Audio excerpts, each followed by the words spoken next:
Hello everyone, আসসালামু আলাইকুম। শীত আসলে আমরা চাউলের গুঁড়া দিয়ে যেরকম করে দুধের পিঠা বানাই, ঠিক আজকে আমি সেরকম করে আজকে পিঠা বানাবো। কিন্তু আজকে চাউলের গুঁড়া দিয়ে না। আজকে আমি সুজি আর ময়দা দিয়ে দুধের পিঠা বানাবো। ১ম এ আমি চিতই পিঠা বানানোর জন্য একটি মিক্সিং বোলের মধ্যে ১ কাপ সুজি নিবো। আর সুজির মধ্যে দিয়ে দিব ১ কাপ ময়দা। আর দিয়ে দিব সামান্য একটু লবণ। আর দিয়ে দিব ১ চামচ বেকিং পাউডার। আর দিয়ে দিব সামান্য একটু বেকিং সোডা। যদি বেকিং সোডা না থাকে তাহলে কোনো সমস্যা নাই। শুধু বেকিং পাউডার দিলেই হবে। আবার এখানে বেকিং সোডা, বেকিং পাউডার কিন্তু বেশি দেওয়া যাবে না। অল্প, অল্প করে দিতে হবে। সুজি, ময়দার মধ্যে আমি অল্প, অল্প করে পানি দিয়ে ব্যাটারটা তৈরি করে নিব। আর এই ব্যাটারটা খুব ভালোভাবে হ্যান্ড উইচ দিয়ে ফেটে নিতে হবে। যেন কোনো প্রকার দানা, দানা লাঞ্চ না থাকে। সুজি আর ময়দার ব্যাটারটা গুলে আমি ২০ মিনিট ঢেকে রেখে দেব। ২০ মিনিট পরে ঢাকনা উঠিয়ে নিয়েছি। দেখেন কত সুন্দর সুজি ফুলে গেছে ভিজে। সুজির ব্যাটারটা যেহেতু ঘন হয়ে গেছে তাই আমি অল্প, অল্প করে পানি দিব। দিয়ে হ্যান্ড উইচ দিয়ে আবার ভালো করে ফেটে নিব। দেখেন গোলাটা ঠিক আমার এইরকম হয়েছে। সুজির ব্যাটার একদম পাতলাও হবে না, আবার একদম ঘনও হবে না। দেখেন আমি ঠিক এইভাবে ঘন করে নিয়েছি। অন্য পাশে চুলায় আমি কড়াই বসিয়েছি। এই কড়াইটা অনেক তেল, তেল। কালো থাক, এটা আমার যতদিন সংসার ঠিক ততদিনের এই কড়াইটা।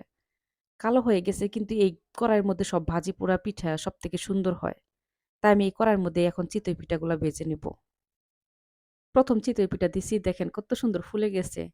আর এই সুজির পিঠা তো অনেক নরম হয়। দেখেন আমি একটু দেখিয়ে দিচ্ছি হাত দিয়ে কেমন নরম। এখন আমি ২য় বার আরেকটা পিঠা ভাজবো। আর এই সুজির পিঠা এমনিতে অনেক নরম হয়। চিতই পিঠার মধ্যে যখন কয়েকটা ফুটি কাটবো তখন আমি ঢাকনাটা ঢেকে ২-৩ মিনিটের মতো ভেজে নিব। আমি চুলার জাল কমিয়ে দিয়ে তারপরে ভাজতেছি। চুলার জাল কিন্তু বাড়িয়ে দিয়ে তারপরে এই চিতই পিঠা ভাজা যাবে না। দেখেন কত সুন্দর নরম। আমার ১ কাপ সুজি আর ১ কাপ ময়দা দিয়ে ৬ টা চিতই পিঠা হয়েছে। আমার ৬ টা চিতই পিঠা ভেজে নেওয়া হয়ে গেছে। এখন আমি দুধ জাল দিয়ে নেব। দুধ আমি আগে জাল করে ঘন করে নিয়েছি। এখন আমি দুধের মধ্যে দিয়ে দিব ২ চামচ চিনি। আমি চিনিটা দিতাম না কারণ যেহেতু আমি এখানে চিতই পিঠা দিব, চিতই পিঠা দিয়ে আমি ২-৩ মিনিট জাল করে নেব। তার জন্য চিনি দিলাম কারণ আমি এখানে খেজুরের গুড় দিব। বাজারে এখনো ভালো খেজুরের গুড় নামে নাই। তার জন্য দুধের মধ্যে আমি সোজা দিতে পারতেছি না। যদি ফেটে যায় তাহলে দেখতে ভালো লাগবে না, খেতেও ভালো লাগবে না। তার জন্য গুড় আমি আলাদা জাল করে নিয়েছি। চুলা অফ করে তারপরে আমি খেজুরের গুড় উপরে দিয়ে দিব। চিতই পিঠা এখন দুধের মধ্যে দিয়ে আমি ঢাকনাটা ঢেকে ২-৩ মিনিটের মতো জাল করে নিব। ৩ মিনিট পর আমি চুলা অফ করে দিয়েছি। এখন আমি উপরে দিয়ে দেব খেজুরের গুড়।